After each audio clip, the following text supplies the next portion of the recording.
WXVT Delta Weather. The rain continues to make its way in across the Delta. For most of the afternoon, the scattered showers were mainly out to the east, back through I-55 and back through the Highway 49 corridors. You can see we had a little system make its way up towards Sunflower County. There was a couple earlier that made their way back through Carroll and Montgomery County. But now as we push into the evening hours, we're watching this system making its way out of North Louisiana and beginning to push into southeastern Arkansas and beginning to clip portions of Washington County and are heading off to the north. So we'll take a closer look at this system, and you can see this system really fired up here in the last hour or so. It's running into areas that were under a good bit of sunshine for most of the afternoon, so the atmosphere is very primed where it's moving over. Temperatures got into the lower 90s in this area, so there's a lot of fuel for these thunderstorms that they're running into. That's why they continue to be lighting up with a good bit of thunder and lightning and some very heavy downpours. And this, as I mentioned, is all moving up to the north and northeast. So Greenville is going to begin to get hit here in the next 15 to 25 minutes or so. Along with Leland, you'll be under that as well.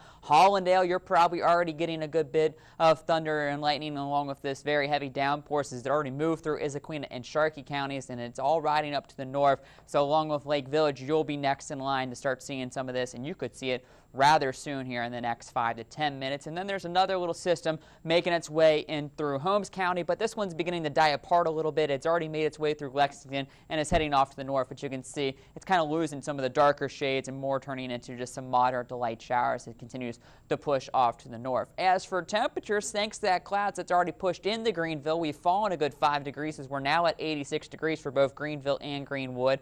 Dew points in the 70s, so still a little bit on the steamy and sticky side. So feel like temperatures continue to be in about the mid-90s as we push into the 6 o'clock hour, but that's going to change once these showers roll through. Temperatures are really going to begin to drop off, and we're not the only ones dealing with the rain as it extends back through Missouri and up into the Ohio Valley, as well as it's riding on a couple stationary fronts. And the reason for that is we have a large high pressure out to the east over the Atlantic Ocean that's kind of blocking everything, continuing to funnel the moisture off the Gulf of Mexico and up and across our area. And so these fronts are not going to move a whole lot, which means we're going to continue to be under this rainy pattern for the next several days. And as we take a look at Futurecast, it has the rain at least for the next couple hours, but I think after 9, 10 o'clock, most of that begins to die out.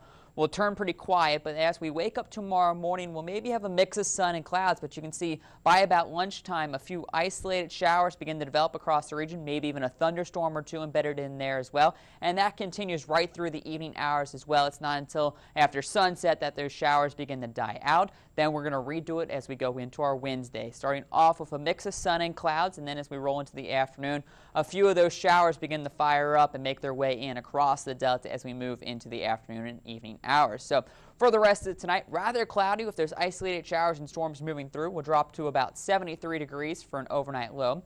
By the morning, we're up to 76 with a few peaks of sun, but still a good bit of cloud cover to begin our day. By lunchtime, a few isolated showers already pushing in with temperatures in the low to mid 80s, and then we'll top out only around 86 with hit or miss showers. If you do get a bit more sunshine like today, 90 isn't out of the question, but if the clouds and rain linger around, we only will stay in the 80s for afternoon highs, and that's going to be the theme as we move into Wednesday and Thursday. Right around 87, I'll go for an average with that 60% chance for hit or miss showers each afternoon and evening, and that continues as we move into Thursday and Friday. By the weekend, we begin to drop the rain chances ever so slightly down to about 50 to 40% chance as temperatures climb a little bit into the upper 80s, and then as we move into next week, a little bit more sunshine begins to filter through the clouds as the rain chances go down to about 40% by next Monday, but still in this unsettled pattern, you can't completely rule out the chance of a shower or two each day.